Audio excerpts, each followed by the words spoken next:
Man, Kingdom Hearts The Other Promise. That is a very dramatic song, especially since it says Dramatica, but I'm not a huge fan of Kingdom Hearts, which believe me, I'm not. But damn, this is a very emotional song, especially for what's ahead. This is gonna be a very heavy chapter. Welcome back to another chapter of Trials of a King. Last time, Cecil actually came around from the cataclysm at Mount Ordeals, and he woke up in Mystidia, and he asked the Elder to restore his faith.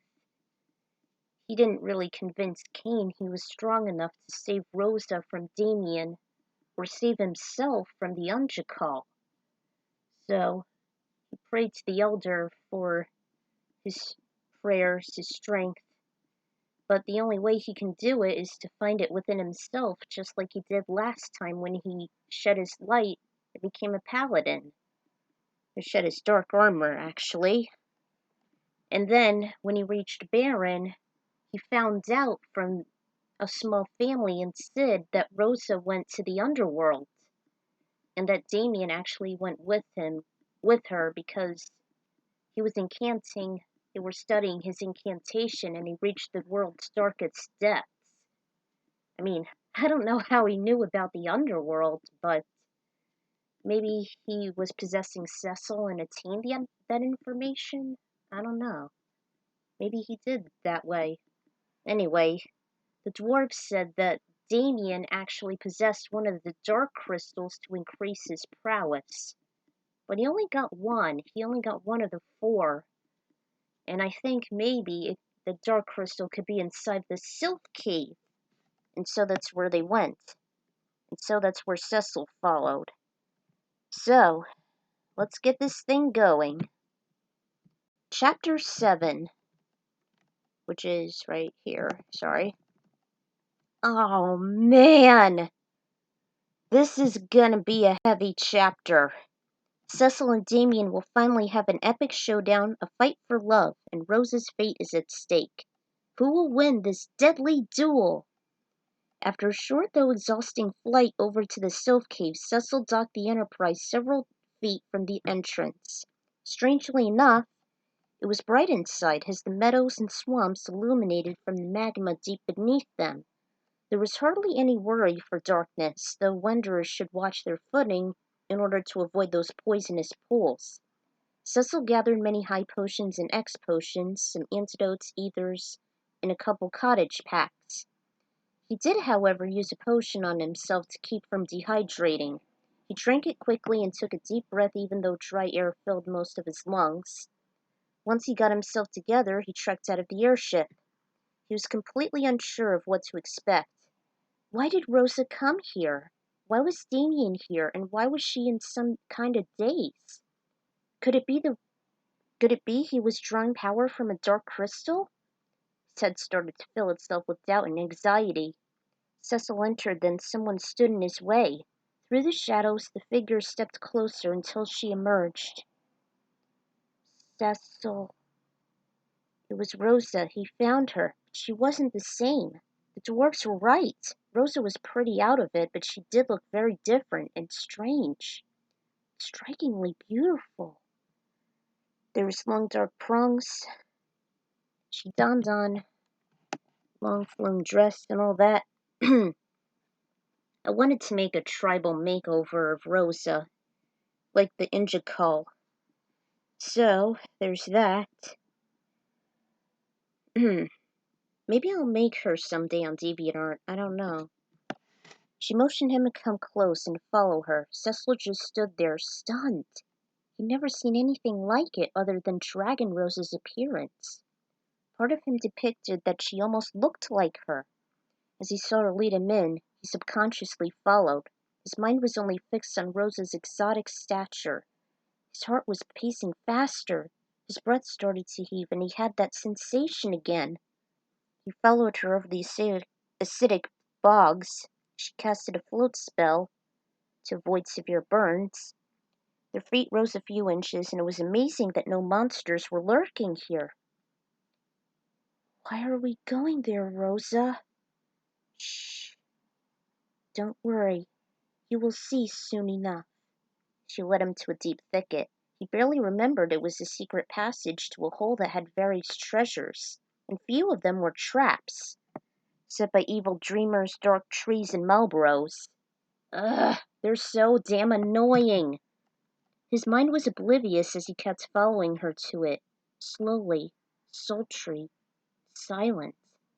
He stepped as Rosa held him back. She backed away into the thicket and disappeared amongst the brush.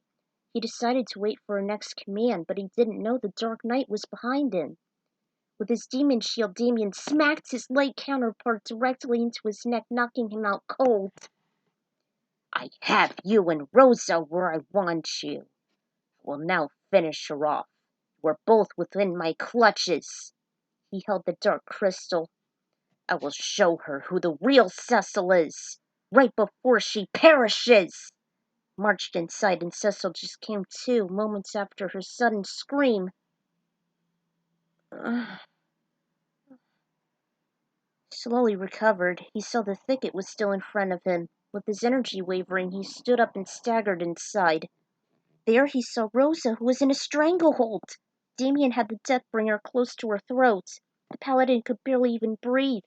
She was inches away from being slewed by his double's hands. Cecil Harvey. How nice to see you again. And I'm sure Rosa is as well. Her face was filled with horror, clearer by comparison to her trance. Let her go. It's me you want. Of course it is. After all, it is you who I want to show Rosa your true colors. Don't let him do it. Attack now, or he'll be able to manipulate you. This is what he wants after my death. He has a dark crystal in his possession. No. There's nothing you can do, Cecil. With this dark crystal in hand, I'm unstoppable. His grip tightened against the white mage's neck. She was starting to faint as she got lightheaded from the constraint. Rosa! Sheathe your sword! I will kill her right now if you dare try to attack me. Don't do this, Damien! Nodded as he changed his demeanor. There is another way. I will spare her life as long as you will submit to me. Cecil, don't! Now bow down to me. Submit to my dark authority. Become one of us. And now let her go unscathed. He did just that, actually, and she watched in horror. Let her go. Instead, Damien shoved her aside like a rag doll and stormed straight to Cecil. Realizing what was going on, he drew out his sword and blocked the blow. He retaliated with the Excalibur, which made a deep gash on Damien's chest. The Dark Knight charged up his Deathbringer as shadowy flames ignited from his body. His vision, agility, and hearing were more prominent. Whenever he attacked Cecil, patches of darkness appeared on his body. He inflicted the damage with such severity that Damien's power grew while Cecil's health diminished. He knew that Damien wouldn't last. He spent too much of his vitality, but he still kept at it as if nothing happened. He just kept fighting more and more aggressively.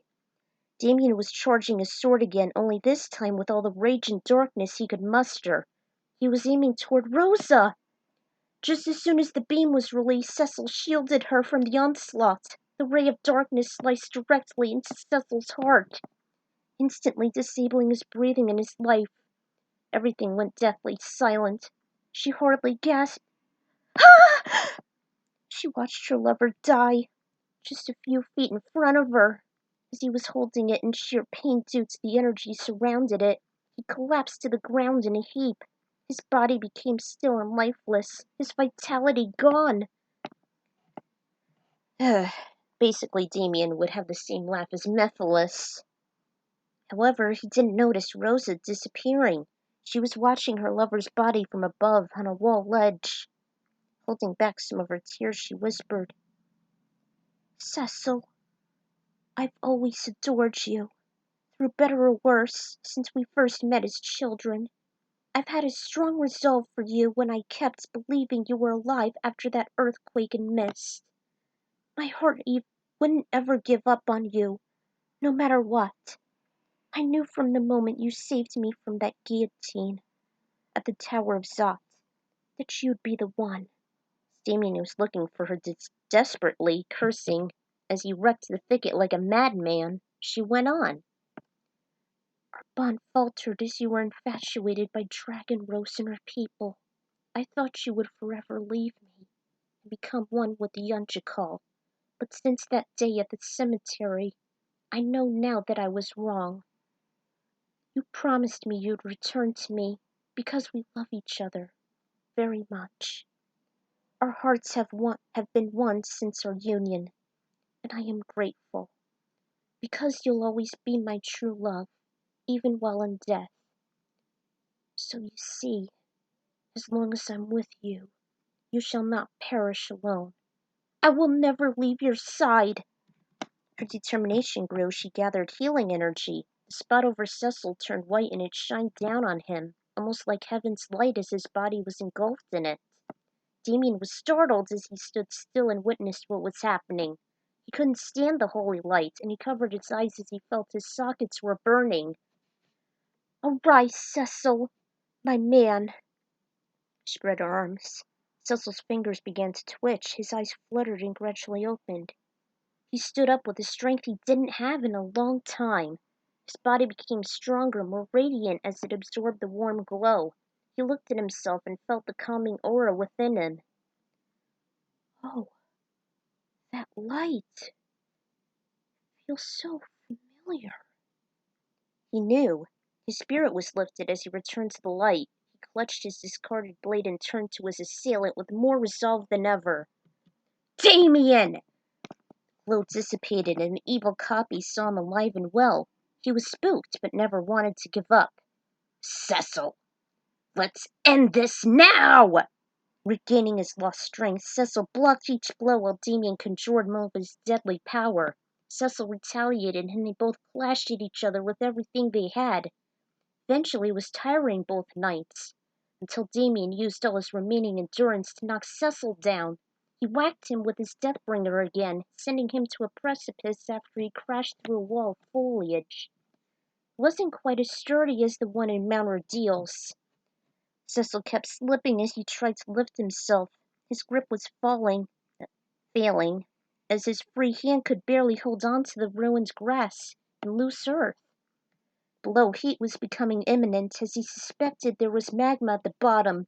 It was too difficult to see, like gazing into the abyss itself. Worn out, he desperately hung on to dear life. Damien marched over to him like his strength never decreased. With each passing minute, he missed stomping on his hand by a hair as Cecil grabbed and pulled Damien's ankle. With all his might and Damien's loss of footing, he managed to toss him lower to the cliff. He dropped the dark crystal upon his fall. Hanging by his Deathbringer, he used a hand to tug Cecil down. If I shall die, I'll take you with me! With both of their stamina fading, they were struggling to break free from each other's grasp. Cecil kept kicking at Damien's hold, but it did no good as it was covered in armor. With his endless torture and no support from the weak soil, Cecil braced himself for the worst. Beads of terror sweat formed over his weakening body. He was going to perish. Only this time with Damien, it was inevitable. He didn't notice the room turning incredibly white. There was no sound or wind. Then a bolt of light made a direct hit. As the holy spell made contact with Damien, he fell into death's welcoming arms, as he faded into the darkness below. Cecil noticed Damien was gone, but eventually so was he. His hand felt a gentle caress when Rosa stood over him.